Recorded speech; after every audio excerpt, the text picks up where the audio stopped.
Hello, football fans in Hamilton from coast to coast and around the world. This is the Fifth Quarter Show on YouTube. My name is Rick Zamperin, and we had a barn burner of an East and West final. An unbelievable matchup between these two teams, or these four teams: Toronto, Montreal, Winnipeg, Saskatchewan, and a Grey Cup matchup now that we're seeing once again, because we saw it just a couple of years ago. And if you're getting tired of Winnipeg being in the Grey Cup, well, here they are again. Click the link in the chat to comment on today's game. fifthquartershow@gmail.com is the email address, fifthquartershow@gmail.com. We do have an email coming in from Randy that I'll get to in a second, but I want to get your thoughts on the two games today, on the Grey Cup matchup. Do you like it? Do you hate it? Would you rather have seen a different matchup? If so, what would that matchup have been? Let me know. Email fifthquartershow@gmail.com or click the link in the chat to join me on the program. I'll have to be honest. I hit go live about, 10 minutes ago, and I was talking to myself for 10 minutes. To be brutally honest, I thought, wait a minute. Like, no one's interacting on the show. Oh, wait, I didn't hit go live. I'm not sure what I hit. We are live now, so bear with me. It's just one of those days. Here we are. fifthquartershow@gmail.com is the email address. Click on the link in the chat to join me and talk about today's two big games. We have the Argonauts back in the Grey Cup.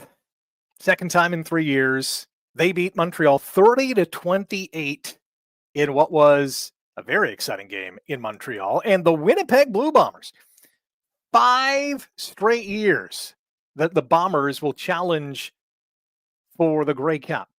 They beat up on Saskatchewan 38-22 in what was a rock'em sock'em game at Princess Auto Stadium in Winnipeg. Your thoughts on today's game? You can offer them in the chat. You can send me an email, fifthquartershow@gmail.com, or on X. @Rick Zamperin is the handle. Use the hashtag #FifthQuarter to offer your thoughts in the game. Andy on X said, could be a good game. Unfortunately, Chad won't be playing. Bombers should be something like a 7-point favorite. I just hope it's a good game. Apparently, there are a lot of resale tickets available.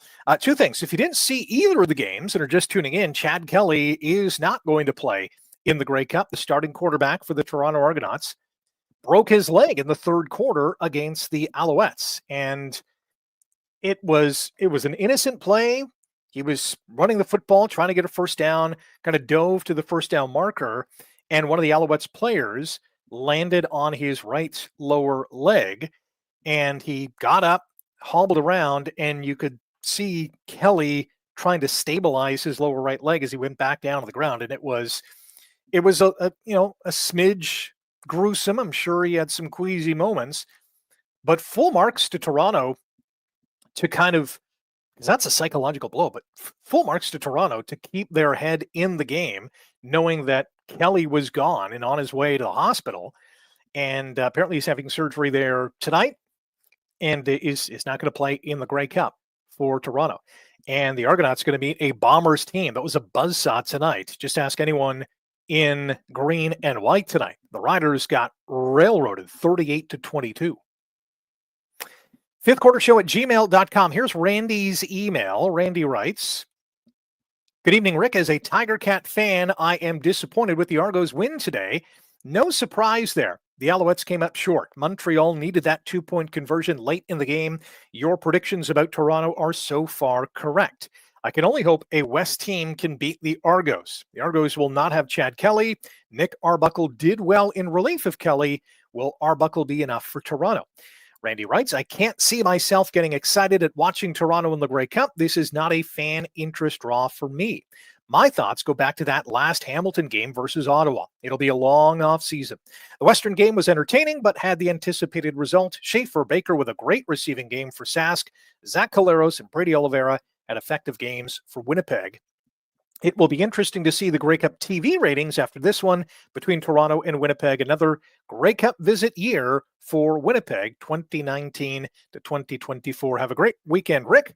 Randy in Oakville. You can offer your thoughts on email as well, fifthquartershow@gmail.com. In the chat, Pills says Montreal versus Toronto was a great game. Blue Bombers are just too good at home. Game was over pretty early. It was. I mean, it was 14-0, 14-3 at the, a couple minutes into the game, 21-9 at one point. I mean, Saskatchewan could just get field goals while the Blue Bombers were just ripping off touchdowns. It was 24-9 at halftime. And then the Bombers just pretty much had it in cruise control from there on in. And with 12 minutes to go in the game, Saskatchewan is down. It was 31 to 16 at that point, 31-16.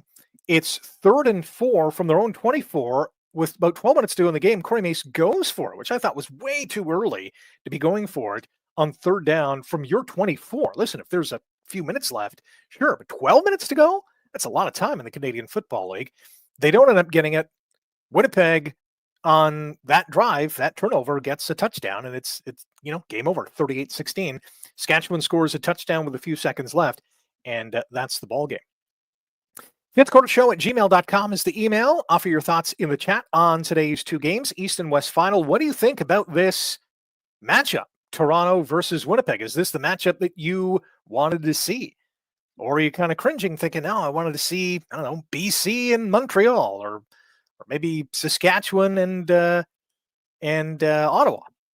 Let me know your thoughts. I don't mind the matchup. I kind of like it. You have Toronto, which a lot of us in this part of the world hate. And then you have Winnipeg, which I think a lot of people are just sick of seeing in the Grey Cup. And back to Randy's comment about the TV ratings, I think they're going to be pretty good. You have Winnipeg that always is at, the top of the list when it comes to TV viewership, whether it's a regular season game, the Banjo Bowl, the Labor Day Classic, playoff. They're going to come out to support their team in the stadium, on TV. I think the TV ratings from a Winnipeg standpoint will be good. And I think from a Toronto standpoint will probably be pretty good as well. Because everyone wants to root for a winner. And when your team is in the championship game, I'm not saying there's going to be millions more people watching just because Toronto is in, but I think there'll be a bit of a boost.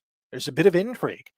The only downer is, from a Toronto standpoint, is that Kelly's not in the game. Here's a very polarizing person not partaking in the biggest game of the season. And love him or hate him, people are going to tune in to either cheer for him or cheer against him. And he's not going to be participating. He's probably going to be on the sidelines, I would imagine, on crutches or whatever the case is, or maybe in one of the booths. I'm sure he'll be there, supporting his teammates. But at the end of the day, that's a huge loss for Toronto. Massive loss. Not to say that they're going to be, blown out of the water, which could happen. Winnipeg's very good. Nick Arbuckle, I think, could hold his own. Is he going to be as effective as Chad Kelly would? I don't know. I don't know about that. Chris has fired off about 75 comments in the chat. Let's read a couple of them. Argos paid a price with Kelly's injury. Saskatchewan clearly overmatched by Winnipeg. Winnipeg 10-1 in their last 11 games, I guess. And the demise of the Blue Bombers greatly exaggerated. Yeah, I mean, Winnipeg started the season 0-4. And here they are in the Grey Cup. But again, they've lost the last two championship games. And as Chris points out in the chat as well, Argos are 7-0 in Grey Cups versus Winnipeg. Great stat. It has no bearing 1 week from Toronto. 1 week from tomorrow, what happens? What happened 7 Grey Cups ago between these two teams? These two teams faced off in one of those 7, right? Anybody else on the other teams, they were way back in the past. Pills, watching Oliveira in the chat. Pills says, watching Oliveira play actually makes sense as to why the Ticats offered him so much in the offseason. Yeah, Brady Oliveira, I'm sure every team was like, yeah, come over to us. We can use you. We want you. You will help our team. No doubt about that at all, that Hamilton and other teams would have been interested in Brady Oliveira.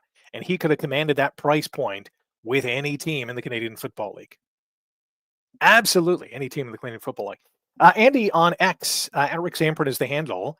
You can use the hashtag fifth quarter. Could be a good game. Unfortunately, Chad won't be playing. Bombers should be something like a 7-point favorite. I just hope it's a good game. Apparently, there are a lot of resale tickets available. Yeah, the point spread is going to be interesting. The point spread is going to be interesting because Chad Kelly's not playing. And with a relatively full team, the Rough Riders came into today's game 3.5-point underdogs. So I'm sure it'll be at least 7 points that Winnipeg is favored over Toronto. Toronto beat Montreal by 2 points. Now they're facing a Blue Bombers team that just put up 38 on a Rough Riders defense. It's going to be interesting to see what the number is. And I don't pretend to know if that number is going to be in the double digits. I would assume probably not. Probably not in the double digits. Let's get through some statistics in both the East and the West final. Again, Toronto over Montreal 30-28. Chad Kelly only completed 11 passes today. 11 for 22, 182 passing yards, a TD, and 2 interceptions. And Nick Arbuckle came in. He was relatively effective. 5 of 8 for 73 yards. Kadeem Carey had 12 carries for 92 yards. Kelly also ran the ball 4 times for 26. Mackay Polk, 6 catches, 72 yards. DeMonte Coxey was virtually invisible in the first half, aside from the last 2 catches. Huge first down, and then huge touchdown to flip the game, or at least one of the plays that flipped the game. He had 5 receptions, 105 receiving yards, and a TD. Janarian Grant used a little bit in the offense. He had a couple of catches for 57 yards. David Unger had a big catch towards the end of the game for a first down as well. 1 reception for 20 yards. But what felled the Alouettes today were the turnovers. 5 of them. 2 interceptions from Cody Fajardo, 3 fumbles, including 1 by Fajardo. And that was the ball game. Toronto took those turnovers and said, thank you very much. We're going to score some points. And won this game by 2. Cody Fajardo, 27 of 42, 330 passing yards, a trio of touchdown tosses, 2 interceptions. Walter Fletcher, 8 carries for 69 yards. Fajardo forced to run 8 times for 49. Sean Thomas Earlington had a big first down run as well, 1 carry for 38 yards. Julian Grant was Fajardo's top target tonight, 7 receptions. He was targeted 10 times, 7 catches, 93 yards, and a TD. Speaker, 5 for 65. Sneed, 4 for 42.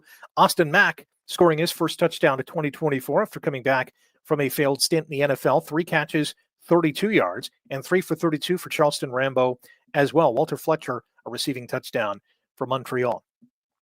Alouettes at home. I kind of predicted that Toronto, who just absolutely lambasted the Red Blacks in the second half, especially their East semifinal last week. Toronto had all the momentum coming into this game. Montreal, similar to what Toronto did last year, because they were so far ahead in the standings, started resting guys. I think just lost their mojo, lost their momentum down the stretch, or at least at playoff time. Montreal Alouettes were in that boat. They were so far ahead. They clinched early. They started resting guys. They weren't playing like it was life or death. And even today, when they were behind the 8 ball, they just didn't have that magic play to turn the tide. Janarian Grant's punt return, another epic script flipper today for the Argonauts. They win 30-28. You can chime in with your thoughts on the Fifth Quarter Show here on YouTube, on email, fifthquartershow@gmail.com. Click in on the chat, offer your thoughts on today's 2 games. Let me know if you like the 2 matchups, Toronto versus Winnipeg. If you do, great. If you don't, that's fine too. Jeff in Edmonton has called into the show. Jeff, how are you today? Pretty good, Rick. How you doing? I'm okay. Your thoughts on today's 2 games, and what do you think of the matchup? It's not ideal. I mean, not a fan of either team, but I don't know. I don't mind Winnipeg going and you like to see that dynasty. I like to see that, man. And if it's gonna be somebody, it might as well be them. It's Toronto. Nobody wants to see Toronto win. And really, Nick Arbuckle, he can't beat Zach Collaros anyway. So that's already, it's over at this point, I think. I think that's a huge psychological blow to the Argonauts. They don't have their starting quarterback, the star of their offense, the straw that stirs the drink. Back to the Reggie Jackson quote. That's a bitter pill to swallow. I'm sure they have faith in Nick Arbuckle, but it's just not going to be the same. Yeah, well, I mean, we all know who Nick Arbuckle is. He's been he's been around the league. We know what he's capable of and what he's not capable of. I think yeah, I don't think they stand a chance. I don't see it, man. I don't see it at all. I think look what they did to the Riders tonight, and it's going to be a Winnipeg heavy crowd because it's out west. So yeah, I think it's game over, but we'll see. You never know. Did either game or either final score surprise you tonight? Yeah. I thought Montreal was pushing back there at the end. I thought Montreal was going to roll over them. To be honest, I was really surprised about that one. Second game, not really. Winnipeg, I had Winnipeg pegged for that one, no problem. Yeah, Especially in Winnipeg, that place is hard to play in, man. Like, yeah, it is. I had the Rough Riders a little closer than what the final score turned out to be, just because the rivalry they seem to play each other very close. But boy, Winnipeg just was absolutely on fire from the get go. Very much deserving of today's win. yeah, absolutely, I agree, man. So you're going Bombers all the way. I'm going Bombers. Yep. I'm going throwing all my support behind the Bombers, man. That's it. Obviously, I can't cheer for Toronto. Yeah, no, we can't do that. Jeff, appreciate the call. Enjoy the rest of the weekend. We'll talk to you next week. Sounds good, buddy. All right, that is Jeff in Edmonton leaving us after joining us here on the Fifth Quarter Show on YouTube. You can do the same by clicking the link in the chat. If you need me to repost it, let me know and I will do so. It was an impressive win by Winnipeg today. They had a 24-9 lead at halftime. It was 14-0, 14-3 at one point early in the first quarter. They could do no wrong. Zach Collaros absolutely on fire for the whole game, and so too was Kenny Lawler. I mean, you talk about a guy who had an epic performance. Lawler is the guy. 4 catches, 177 receiving yards, and 3 touchdowns. Wow. Brady Oliveira, huge night as well. 20 carries, 119 yards, and 1 rushing touchdown. He also added 2 catches for 22 yards. Collaros was 19 of 26, 301 passing yards, 4 touchdowns. Total team performance. Nick Dembski, 8 receptions for 49 yards and a TD. Ontario Wilson, couple of receptions for 17 yards defensively. Cramby with a huge game, 9 defensive tackles. He had a sack as well and a huge one in the red zone for Winnipeg. It was Holm at 4 pass knockdowns. That is incredible. Winnipeg's defense is a tough nut to crack at the best of times. You add the hometown crowd and the loud crowd in Winnipeg, and nearly impossible to beat in Winnipeg. Back to the chat we go. A couple of other comments coming in. This is from Jack, and the Beanstalker says if Argos go to the Grey Cup with a backup QB, it'll be a massacre for the Winnipeg Blue Bombers. Chris pointing out the last time the Argos lost in a Grey Cup was 1987. Pill says if, likely when, Hervey goes to Edmonton, might we see Danny McManus come back to Hamilton? He's done such a great job as assistant GM in Winnipeg. Pills, I don't have any insider information at this point. Of course, the offseason jockeying for position will play themselves out. I'd love to see Danny McManus as the general manager of the Hamilton Tiger Cats. Absolutely would love to see that. But would he want to bring in his own head coach and other, front office personnel? Maybe not in the first year, but maybe in year 2. But DMAC back in Hamilton, where do I sign up? I'd be all over that. All over that. Watson says, let's see the blue team versus the Bummers in the Grey Cup. I think I'd rather have a root canal done without anesthesia. Wow. It's NCAA NFL season now until training camp in May at MAC. Watson throwing in the towel on the Canadian Football League because of the teams that are still in it. Jack, back at it. Montreal self-destructed and played like a last-place team, not a first seed. Absolutely. Montreal was a disaster area. I mean, were they trying to set the record for most turnovers in a playoff game? If they were, they must have gotten close. No doubt about that. Ben says Montreal felt meh for a very long time. And I will agree with that as well. As I mentioned earlier, they just didn't have that mojo like they did last season. They won, 9 in a row going into the Grey Cup and ultimately winning the Grey Cup last year. They were a team on a mission. And this year, it wasn't even close to that. Jack says easy money for Winnipeg plus 12.5. Ben, not surprised they couldn't get it done. Jack says Fajardo missing so many open receivers. That was definitely the case as well. Chris also said Argos 9 turnovers last year versus Montreal. Yeah, that might have been the record. And a lot of those were pick sixes too. Christian is called into the program once again. Christian, welcome back to the Fifth Quarter Show on YouTube. How are you? Good. How are you, Rick? I'm not too bad. What did you think of today's two games? I wasn't surprised by any of it, to be honest. Okay. I thought Winnipeg was going to run over Saskatchewan, which they ended up doing. They absolutely did that. I know we're supposed to hate Jack Kelly, but my thoughts and prayers go out to him. With his that was a pretty bad one.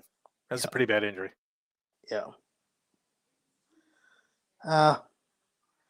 Can't wait for next season, to be honest. Yeah, well, I think we're all in that boat, being Ticats fans, wondering what's going to happen in the offseason. How's this team going to do next year? Are they going to make the playoffs? Are they going to make a run? Are they going to end what has been this franchise's longest Grey Cup drought? I think, yeah, we're all thinking, when's it going to happen? Yeah. So who are you going to be rooting for in the Grey Cup? I think I know the answer, but I still have to ask the question. Winnipeg. Yeah, I think we all will, actually. Christian, I can't root for Toronto. No, we can't do that. For Toronto. We can't do that. Are your free agency shows going to be live? Yes, the free agency shows will be live. We'll make that announcement on Grey Cup Sunday night. So next week, after Grey Cup 111, I'll have a plan for what we're going to do is CFL or Ticats free agents offense for one show, and then the following week we're going to do defense and special teams, combine those two, and have some fun talking about what could happen with this team. Okay, so we'll be able to call in? Absolutely, yes. Okay. Yeah, we'll talk to you then. Yep. Thanks, Christian. Christian joining us here on the Fifth Quarter Show. Room for you to click on the link in the chat. If you need me to repost, let me know, and I will certainly do that. Jack says, what is Kelly's injury to his leg? So he had a broken tibia. I believe it was tibia. Lower right leg. He was running for a first down in the third quarter, dove for it head first, and there was a couple of Alouettes players who were going at him, and one of the Alouettes kind of landed on his lower right leg, and it's not very good. Not very good.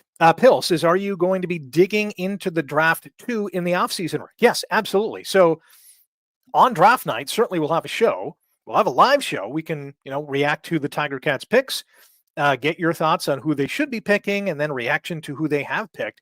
And we'll do some research on that night and give you all the info that you need to make your own assessment on how the Hamilton Tiger Cats did in the 2025 CFL draft, which will be here before you know it.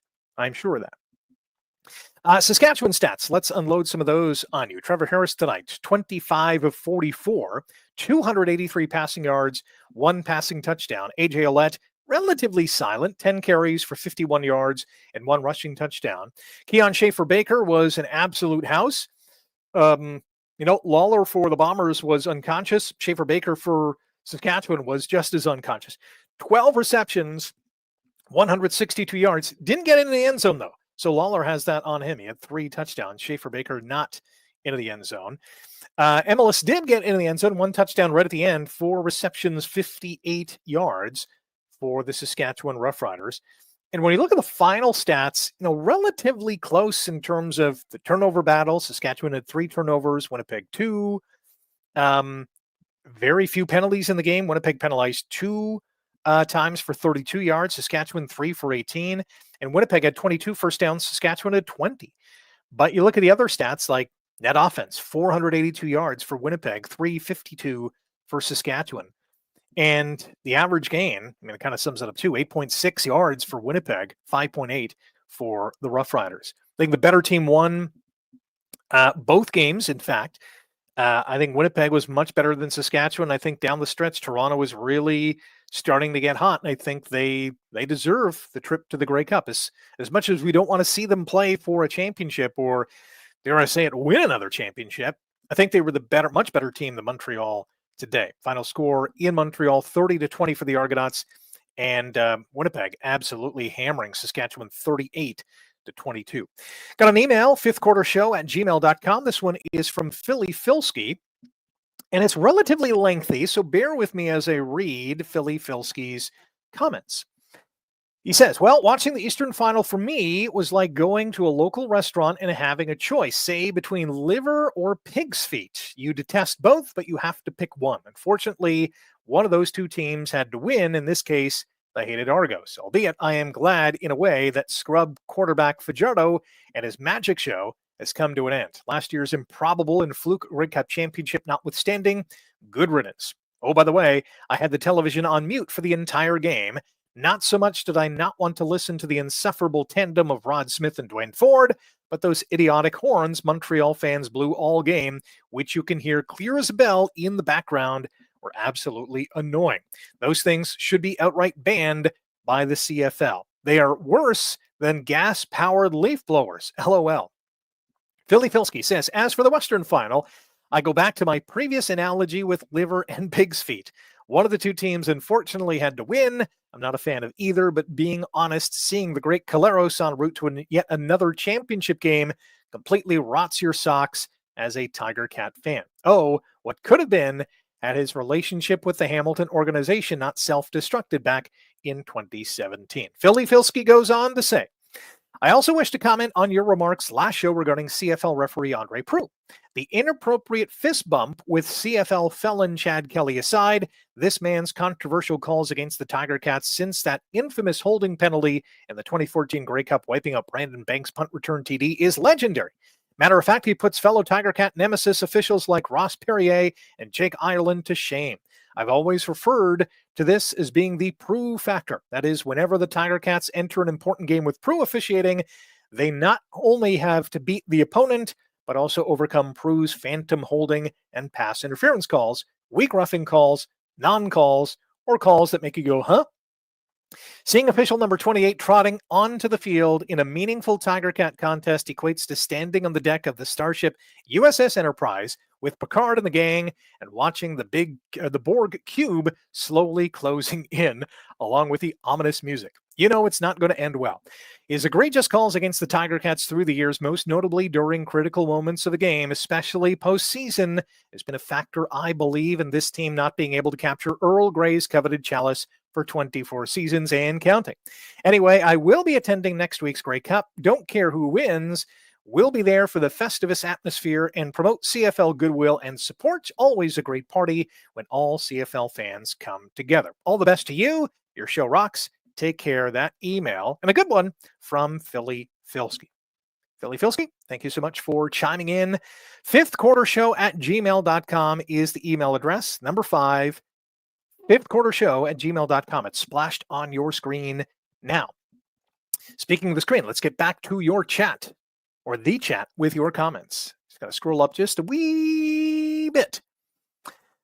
Randy says, the draft night show sounds fantastic. It will be interesting. Perhaps a new receiver would be good. Oh, yeah, we can start speculating what this team should be drafting. I'm not sure receiver is the place they're going to go.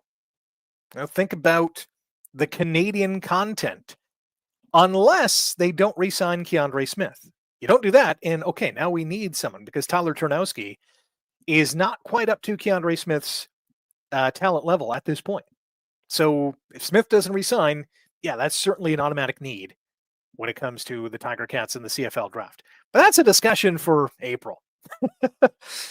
Jack and the Beanstalker says TSN commentators equal tinnitus.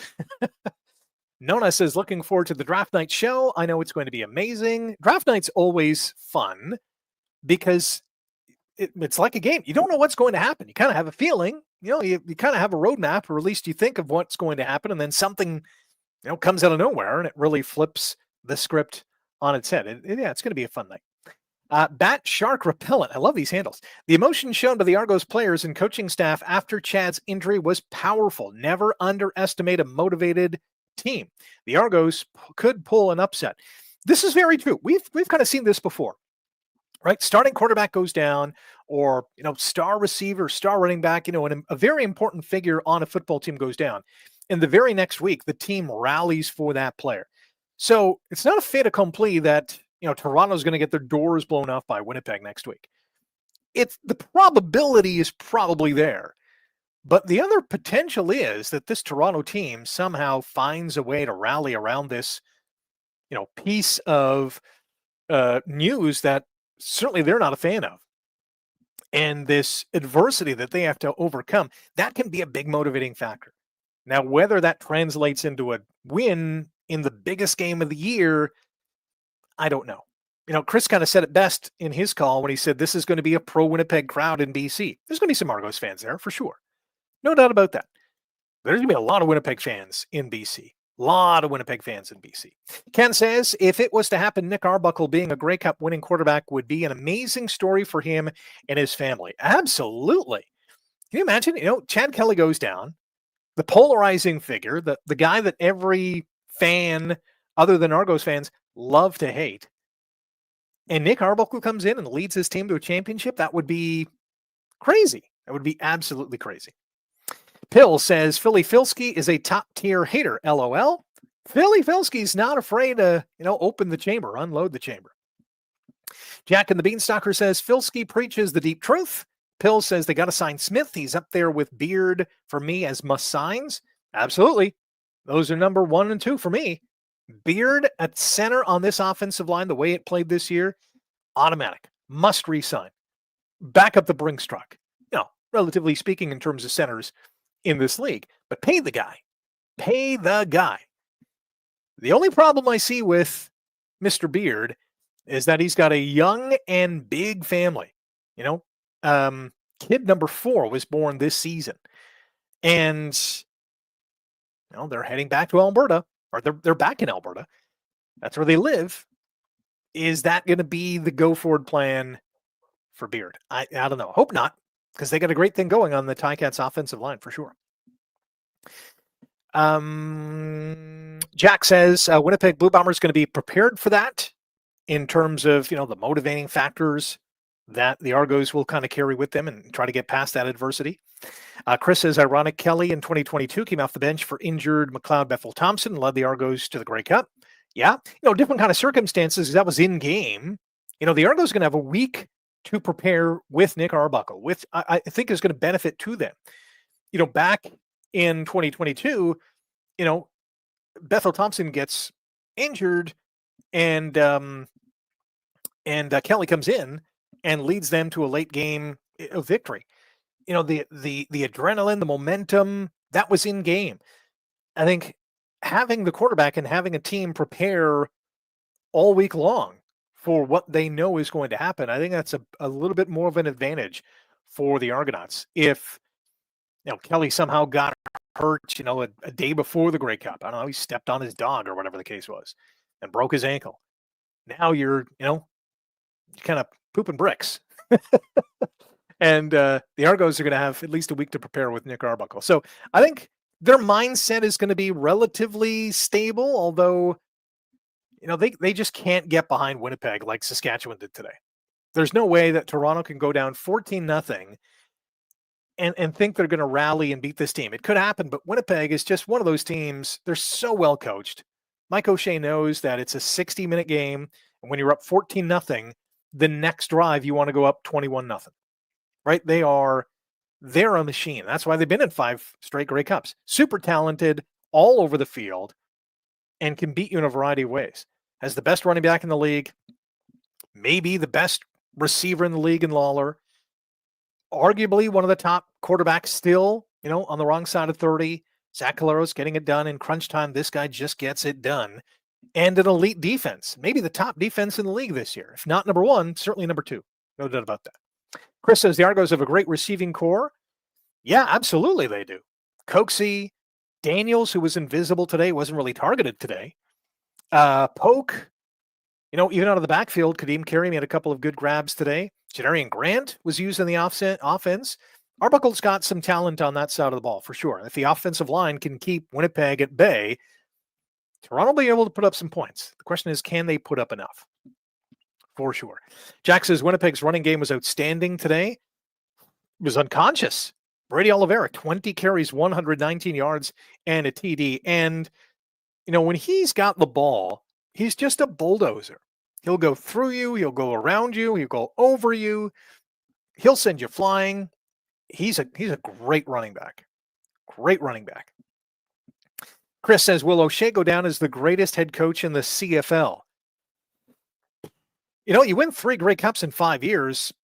You're in the discussion, right? You're in the discussion. He's the all-time winningest coach in Winnipeg history.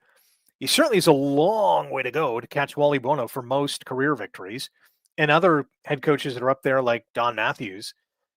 So the wins, I'm sure, if he continues to stay with the Bombers, the wins will continue to pile up.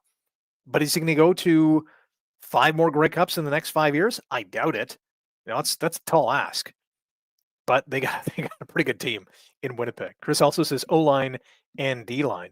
Like any game, Grey Cup 111 in Vancouver 1 week from tomorrow is going to be ultimately decided in the trenches. Can Toronto's offensive line keep Nick Arbuckle and his uniform clean? And if they can, that opens up some options for the Toronto offense, right? If they can't, Winnipeg's going to feast on that. Not only with some big sacks, but maybe a turnover. That'll probably stuff the run game. Guys will get frustrated. And on the other side of the equation is Winnipeg's offensive line, which I thought played a tremendous game today. If they can keep Collaros upright, boy, that Winnipeg offense is so dangerous. You talk about, Oliveira, Dembski, Lawler, Wilson tonight with some big catches.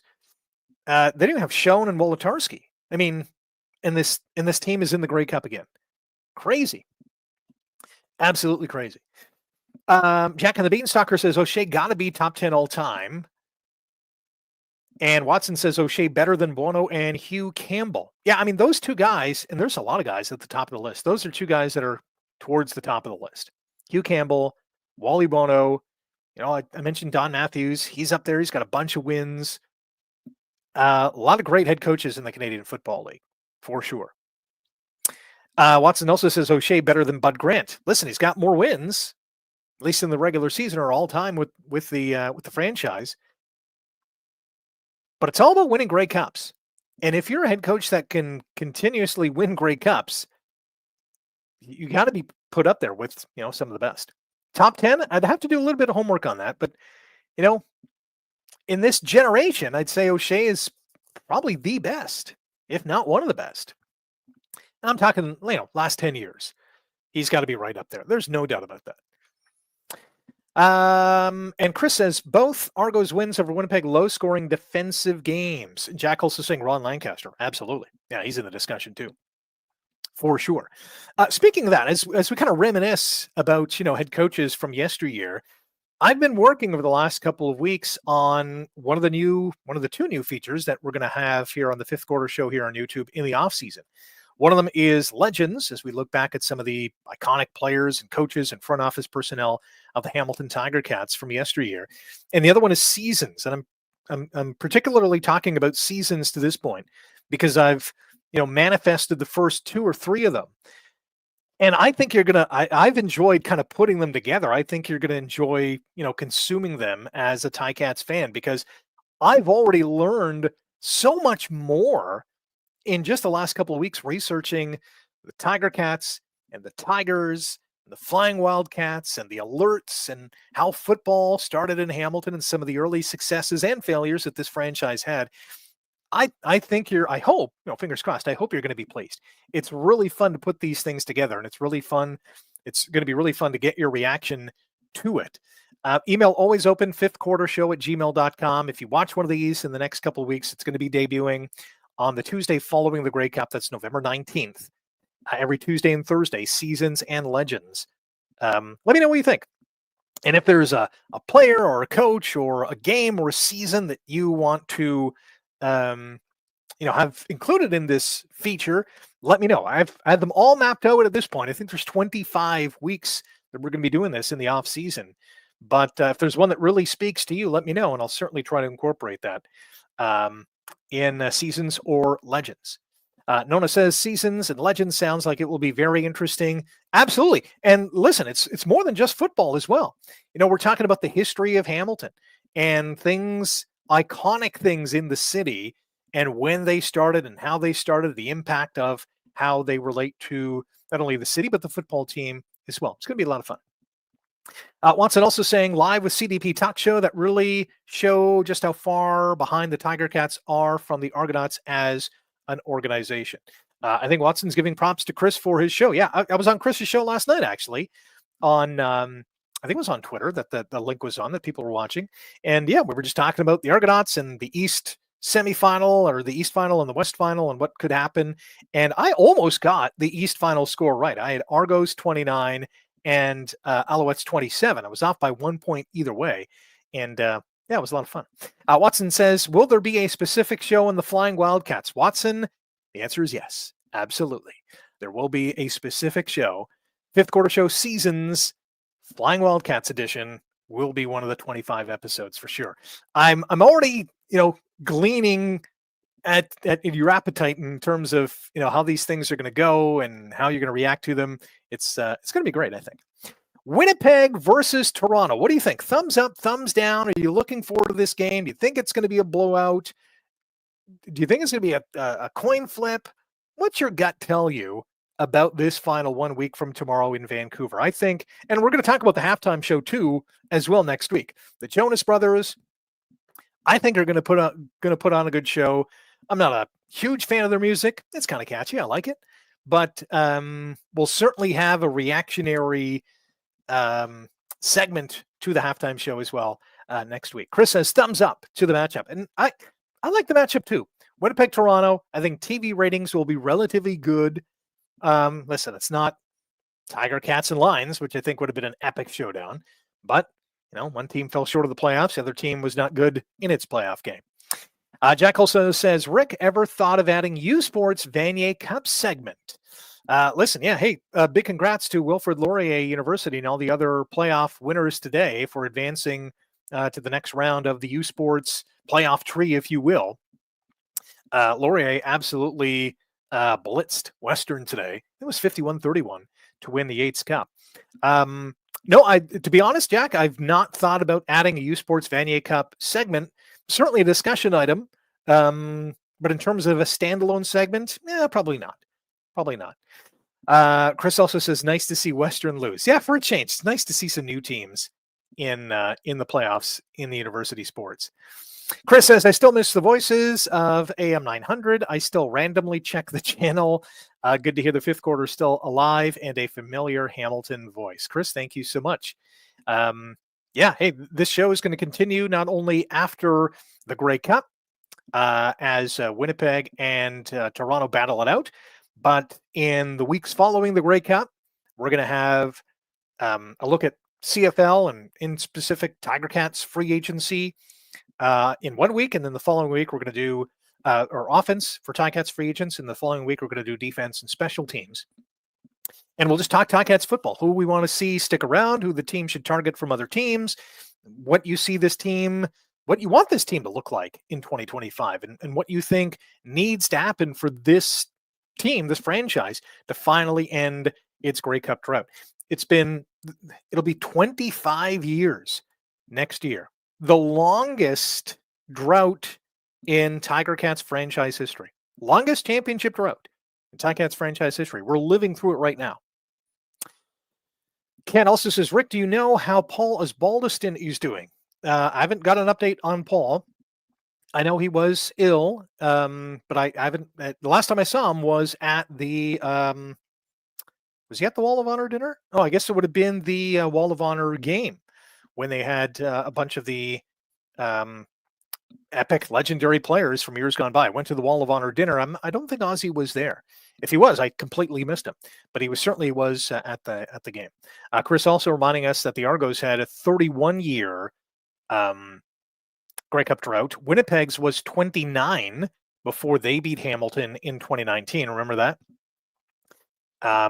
Toronto's got the longest, or pardon me, Hamilton's got the longest. In fact, every team has won the Grey Cup at least twice since the Ticats last won it. I think that's right. Has Ottawa won it twice? I think maybe Ottawa's on only once.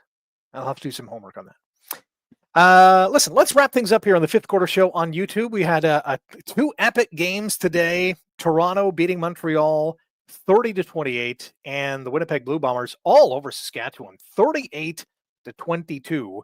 And so it's going to be Argos and Blue Bombers. Grey Cup 111 in Vancouver. I think it's going to be a good game. I'm hoping it's going to be a good game. And we'll see who comes out on top. Jack says Ottawa Rough Riders even longer. Yeah, I don't even want to do the math for the Ottawa Rough Riders. And Chris says 2016. That's when the Red Blacks last won. Listen, we're going to be on the air after the Grey Cup. Join me then.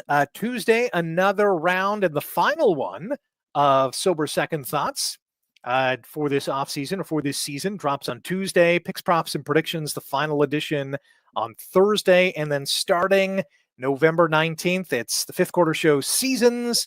And then November 21st will be Fifth Quarter Show Legends for the rest of the off season. And then we'll have those free agent shows. We'll have the draft show. If there's breaking news during the off season, we'll certainly tackle it at that time as well. Chris, with the final say, says Ottawa went 40 years in between cups, 1976 and 2016. They also had 3 different nicknames in that span as well: Rough Riders, Renegades, and Red Blacks. And hopefully the Red Blacks are here to stay. Last one here. Chris will get the final word. New Toronto won. I just read Kelly broke his ankle. That's a blow heading into the Grey Cup. Go Bombers. Yeah, I think we're all going to be cheering. Apart from Chris, we're also all going to be cheering for the Winnipeg Blue Bombers to win the Grey Cup. Have an awesome weekend. Thanks for tuning in to the Fifth Quarter Show here on YouTube. My name's Rick Zamperin. Subscribe. Tell your pals. We're trying to hit that 1,000 plateau. It'd be an awesome mark to hit before the end of the season. Might be a tough go before the Grey Cup, but certainly we'll get there soon. Thanks again. Have a great night. And Oski Wee Wee.